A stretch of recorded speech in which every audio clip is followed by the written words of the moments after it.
Galileo Galilei, often referred to as the father of modern science, is remembered for his groundbreaking contributions to physics, astronomy, and the scientific method.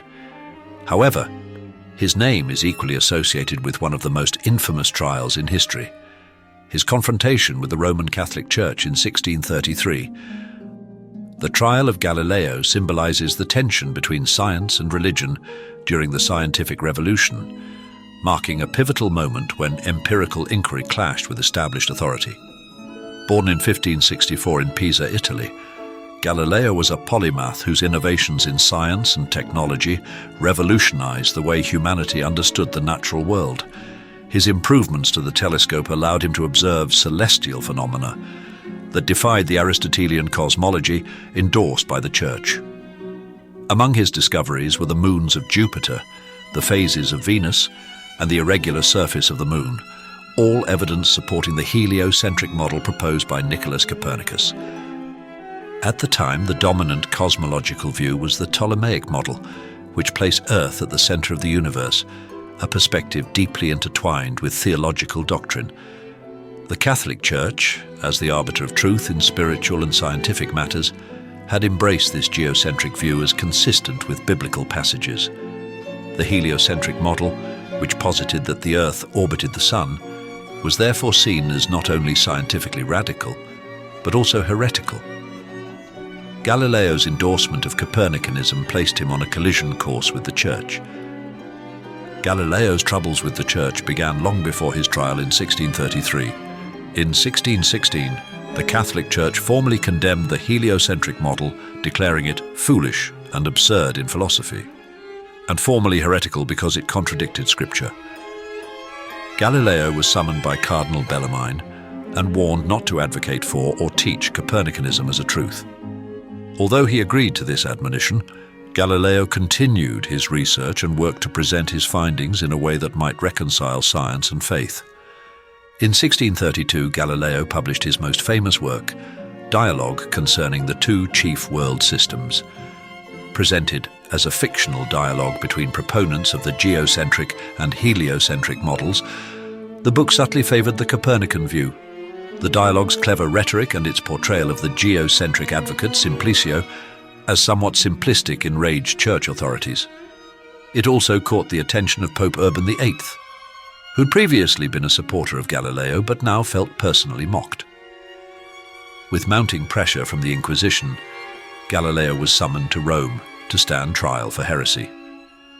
Galileo's trial took place in 1633 before the Roman Inquisition, the Church's tribunal for investigating and prosecuting heresy. The charges against him focused on his violation of the 1616 admonition, alleging that he'd continued to promote the heliocentric model despite the Church's prohibition. The prosecution argued that Galileo's dialogue presented heliocentrism not as a hypothetical, but as an established truth directly defying Church doctrine. During the trial, Galileo was interrogated and threatened with torture, though it appears this threat was not carried out. In his defense, Galileo insisted that he had only presented the heliocentric model as a mathematical hypothesis, not as a physical reality. However, this defense was undermined by the explicit favoring of heliocentrism in dialogue, which was evident to his inquisitors. Excerpts from the trial documents reveal the stark opposition between Galileo's scientific reasoning and the Inquisition's theological concerns. In one instance, the Church prosecutors emphasized the conflict between Copernicanism and biblical passages such as Joshua commanding the sun to stand still. Galileo, in turn, attempted to argue that Scripture was not intended to convey scientific truths, but rather spiritual guidance. Despite his appeals to reason, the Church remained unmoved. Galileo's defense strategy relied on a combination of humility and reason. He sought to demonstrate his loyalty to the Church by framing his findings as attempts to understand God's creation more deeply.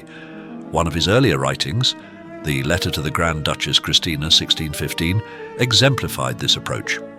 In the letter, Galileo argued that Scripture and nature, as works of God, could not truly be in conflict. He advocated for a non-literal interpretation of biblical passages that seemed to contradict scientific discoveries, suggesting that Scripture accommodated the understanding of its audience at the time. Galileo also leaned on his reputation as a devout Catholic and sought to emphasize his respect for church authority. Despite his efforts, his arguments fell on deaf ears, as the church was more concerned with maintaining its doctrinal authority than engaging with scientific inquiry. By the end of the trial, Galileo had little choice but to submit to the Inquisition's demands. On June 22, 1633, Galileo was found guilty of heresy.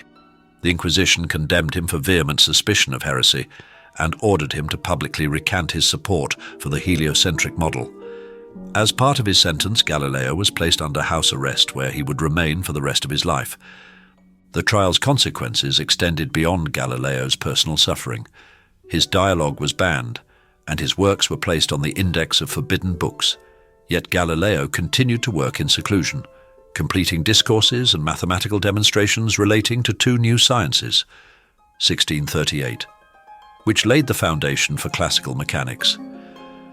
Though blind in his later years, Galileo's intellectual resilience ensured that his contributions to science would endure. The trial of Galileo had profound implications for both science and the Church. In the short term, it served as a chilling warning to other scientists, discouraging open inquiry into ideas that might challenge religious authority. However, the trial also exposed the limitations of dogma in the face of empirical evidence. Over time, the Church's stance on heliocentrism softened. In 1758, the ban on books advocating the Copernican model was lifted, and in 1992, Pope John Paul II formally acknowledged the Church's error in condemning Galileo. Galileo's legacy is inextricably tied to the triumph of science over dogmatic authority. His use of observation and experimentation laid the groundwork for the scientific method, influencing generations of thinkers, including Isaac Newton. Galileo's trial, though a personal tragedy, became a symbol of the enduring struggle for intellectual freedom. It marked a turning point in the scientific revolution, as evidence-based reasoning gradually supplanted deference to tradition and religious orthodoxy. The trial of Galileo was more than a clash between a scientist and the Church. It was a defining moment in the history of human thought. It illuminated the tension between faith and reason, tradition and innovation, authority and freedom. While Galileo himself suffered greatly as a result of the trial, his ideas ultimately prevailed, reshaping humanity's understanding of the cosmos and securing his place as one of history's greatest minds. In the end, the trial serves as a poignant reminder of the cost of progress and the resilience of truth in the face of opposition.